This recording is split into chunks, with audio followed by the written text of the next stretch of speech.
नमस्कार विद्यार्थी मित्रांनो, जय हिंद। आपल्या महाराष्ट्रातील विद्यार्थी हे खूप हुशार असतात, पण त्यांना त्यांच्या पुढील शिक्षणासाठी पैशाची खूप अडचण येत असते।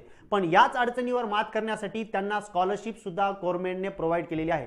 पण बऱ्याच विद्यार्थ्यांना या स्कॉलरशिपची माहिती नसल्यामुळे ती स्कॉलरशिप त्यांना भेटू शकत नाही। तर अशीच एक महाराष्ट्र सरकार आणि भारत सरकारची मिळून स्कॉलरशिप आहे।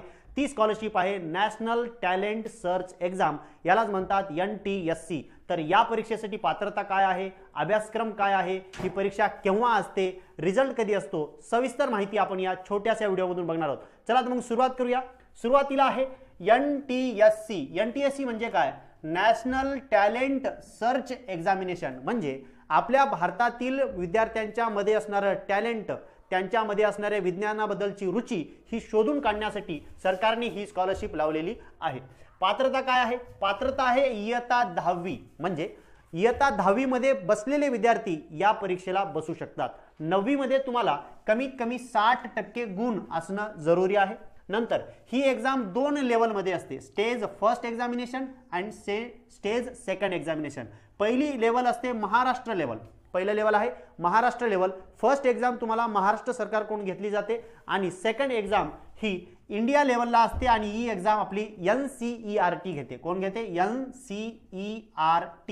ही एक्झाम, या परीक्षेची भाषा, लँग्वेज मराठी असणार आहे। तसं तर अवेलेबल इंग्लिश, हिंदी, उर्दू, संस्कृत, तेलुगू, कन्नड सर्व भाषा आहेत, पण महाराष्ट्रातल्या विद्यार्थ्यांसाठी मराठी भाषेमध्ये आपण ही परीक्षा देऊ शकतो। परीक्षेचा फॉर्म आपल्याला फर्स्ट लेवलचा फॉर्म SCERT महाराष्ट्र या वेबसाईटवर भरायचा आहे। सेकंड लेवलचा फॉर्म nic.in/NTSC या वेबसाईटवर भरायचा आहे। महत्त्वाच्या तारखा, सर्वात अगोदर ही तारीख अगोदर नोंद करून घ्या, जेणेकरून या तारखेच्या अगोदर 1 वर्ष अगोदर तुम्हाला परीक्षेची तयारी करायची आहे। तारीख आहे एक्झाम फॉर्म भरण्याची तारीख नोव्हेंबर 2024। म्हणजे सध्या आपला महिना कोणता चालू आहे? वर्ष चालू आहे डिसेंबर 2023। तर पुढल्या वर्षी म्हणजे 1 वर्ष आपल्याकडे वेळ आहे। पुढल्या महिन्याच्या नोव्हेंबर मध्ये हा फॉर्म आपल्याला भरायचा आहे, नोव्हेंबर 2024 मध्ये। स्टेज फर्स्टची फॉर्म भरल्याच्या नंतर एक्झाम ही डिसेंबर 2024 मध्ये असेल आणि तिचा रिझल्ट फेब्रुवारी 2025 मध्ये लागेल। म्हणजे 3 महिन्याच्या नंतर रिझल्ट लागेल। स्टेज 2 ची परीक्षा तुम्हाला मे 2025 मध्ये येणार आहे आणि त्याचा रिझल्ट तुम्हाला जून 2025 मध्ये लागणार आहे। म्हणजे परीक्षेची तयारी करण्यासाठी आपल्यासाठी 1 वर्ष अवेलेबल आहे आणि परीक्षेचा फॉर्म आपल्याला नोव्हेंबर 2024 मध्ये भरायचा आहे। तर अभ्यासक्रम काय असेल? सर्वात महत्त्वाचा प्रश्न, आपल्याला या परीक्षेसाठी अभ्यासक्रम अगोदर पाठ ठेवावा लागेल। काय आहे? या एक्झामला स्टेज फर्स्ट असो किंवा स्टेज सेकंड असो, यामध्ये 2 पेपर असतील तुमची।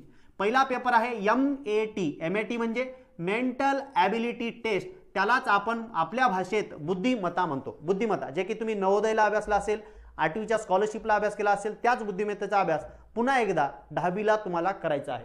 याच्यामध्ये 100 प्रश्न असतील, 100 गुणांसाठी। वेळ मात्र तुम्हाला 2 तास असणार आहे 100 गुणांसाठी।